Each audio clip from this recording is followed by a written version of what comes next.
This is a video about the importance of picking a good and reliable transactional email provider. Transactional emails are a different group of emails to, say, a provider like MailChimp. That is bulk or mass email. That's where you're sending the same email to multiple people.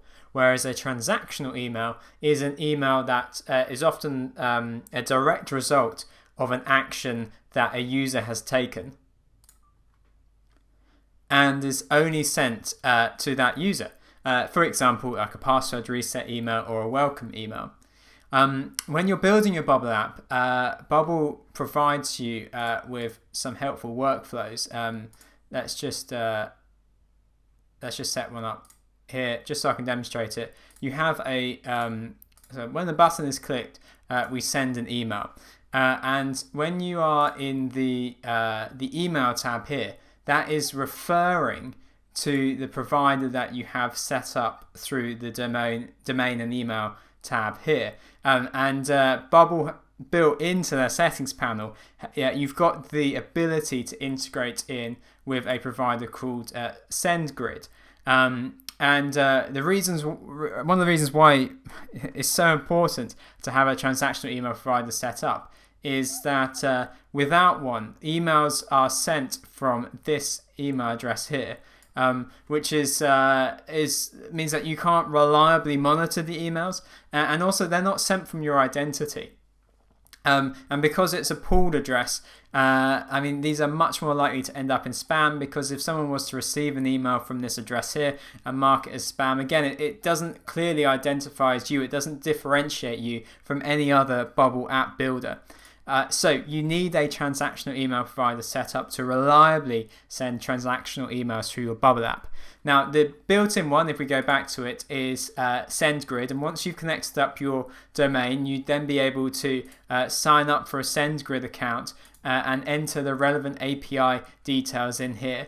And something that's in common with all of the transactional email providers is they will provide you with a list of instructions for additions to the DNS records of your domain name. And this is to verify you as the sender, to say that this email was legitimately sent on behalf of your brand's identity of your domain name. And these are all things that you can do in your battle against the spam folder. You don't want your users to be frustrated because the forgotten password email or their welcome email ends up in spam. So yeah, really important that you set up a transactional email provider. Let's have a look at back to SendGrid. Bubble provides in the settings panel a way to set up SendGrid. But if we look through the Bubble documentation, we'll see that it's a little bit out of date. Bubble currently allows you to replace the body of the email with a template style only for legacy SendGrid templates. So the integration that Bubble provides through the settings panel is one that is a little bit out of date, and SendGrid have moved on, but they've provided what they term legacy templates. So if you want much more flexibility, then I'd recommend looking at other providers. One that I used for a long time was Mailgun. Mailgun offers quite a generous starting package here, so you can do plenty of testing.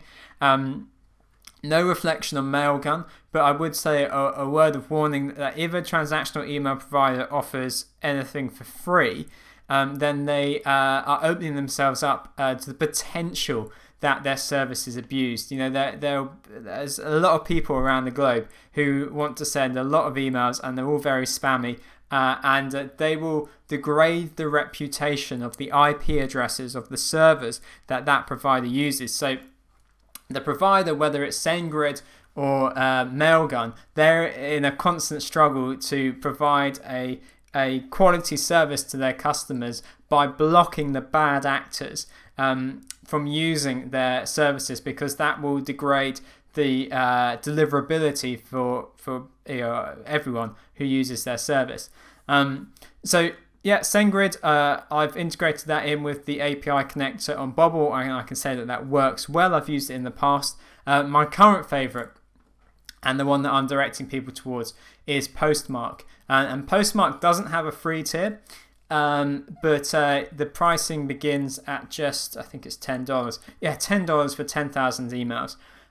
So yeah, if you can cover that cost, I'd really recommend just go with Postmark from the start, because they have a really clear API documentation. I've used their support. Their support is quick and very helpful. They have a clear domain DNS additions instructions, how to create that verification between your domain name and you, and the emails that you send. And also they have some fantastic templates for common uses, such as welcome emails and password reset, that you can customize and you can integrate in with your Bubble app in really under 30 minutes.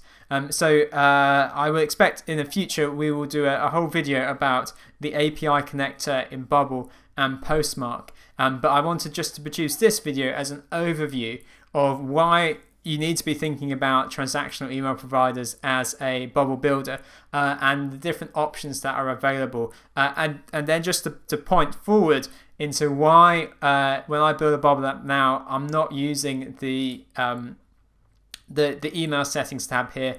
I'm not using the email actions here. When I create an API integration with like Postmark, then it appears as here plugins, and if I've set it to an action, it appears here, and so that's how I would go about sending emails. But yeah, we'll do a whole video on that in the future, to, setting up the domain name and setting up the API connector.